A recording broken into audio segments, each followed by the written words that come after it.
Now, the Indian diaspora across countries are up in arms protesting against what happened in Jammu and Kashmir, the terror attack that has shaken the world. From New York to Germany, from Finland to Paris, Indians hit the street against this ruthless killing. Our correspondent Lavina Tandon spoke with Indian nationals holding a candlelight march on the streets in London. Take a look. I'm here outside Piccadilly Circus in London, in central London, absolutely the centre of London, with the people who are now marching.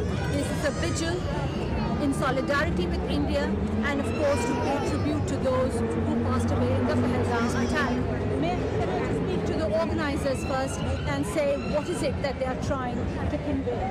Yes, this is a message for the this is a message for the unity and also the peace and harmony, which is we need to give unity, united together and give them answer. We are one. In faith, that is one thing. For the Hindu is one. To support the Paj's soul. We are chanting the Hanuman Chalisa and we are chanting Om Namah Shivaya for peace. Our message is one of, it's a poignant moment to mark and pay our respects with prayers and peace for all those people that have been affected by this atrocity, and very much the people have lost their lives, innocent people have lost their lives. And it's about bringing everybody together in a peaceful message of unity and ensuring that we work together in terms of moving forward and make sure that those lives are not lost in vain in any way as well. And all about our Hinduism in terms of our prayers and the peace message that comes through from that. And that's why we come here together today and ensure that we can pay our respects in a peaceful way to all those concerned.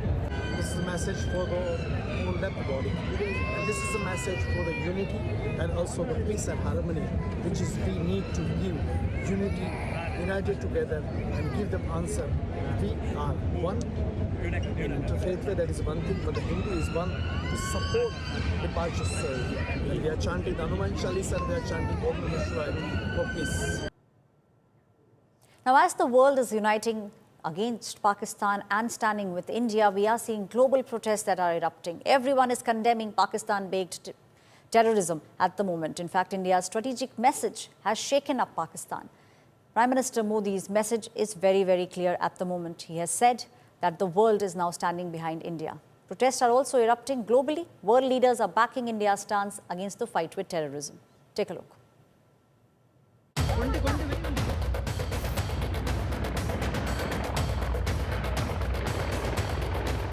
थोड़ा बताइए हुआ पति को मार दिया पाकिस्तान मुर्दाबाद मुर्दाबाद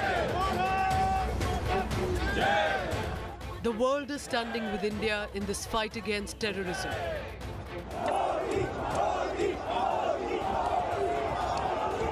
In response to the terror carnage in Kashmir rallies Pahalgam, global communities led by the Indian diaspora are hosting candlelight vigils and protests to pay tribute to the victims.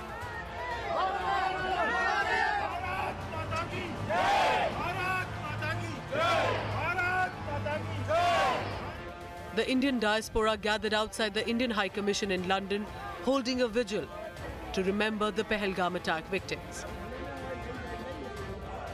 Pakistanis also turned up outside the Indian High Commission in a counter-protest, claiming that Pakistan had no role in Pahalgam attack despite glaring evidence. That is the support shown by vehicles that are passing by, and these are on the other side, and it seems that the distance is quite a bit, so there won't be hopefully any confrontation or escalation, and they would be kept separate from each other. The Pakistani origin people who have turned up outside the Indian High Commission saying that they shouldn't be blamed for the Pahalgam attack. We want to send a message that we are here for peace.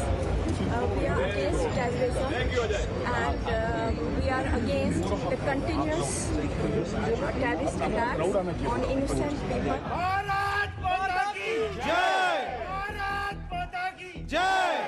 Meanwhile, in Toronto, Canada, a protest was held by the Indo-Canadian community and joined by multi-ethnicities and nationalities against Pakistan-sponsored terror carnage. people from the Baloch community, all different communities coming together to say, you know, we stand with the victims of the terrorist attack, not the perpetrator, because Kashmiri Hindus have faced, you know, 7 genocides in their history, going as most recently as 1990, and if we don't stand up and if the world doesn't take a strong position, they could face an 8th. Also, India's Dawoodi Bohra community in New York's Queens came together to offer a heartfelt tribute to the victims of the terror attack. Global leaders are pledging their support to India in this fight against terrorism, proving to be a turning point. In the latest, FBI Director Kash Patel has condemned the terror attack and assured India of continued USA support. This comes after Tulsi Gabbard, the Director of National Intelligence in America, said that USA stands in solidarity with India. US President Donald Trump had called up Prime Minister Narendra Modi and has already condemned the attack, calling it a bad one. Although he also expressed confidence that both countries will eventually iron out their differences. Very close to India and I'm very close to Pakistan, as you know, and they've had that fight for 1,000 years in Kashmir. Kashmir's been going on for 1,000 years, probably longer than that. And it was a bad one yesterday, though. That was a bad one. Iranian President Masoud Pezeshkian expressed deep sorrow over the attack and emphasized Iran's solidarity with India. With Lavina Tandon from London, Bureau Report, India Today.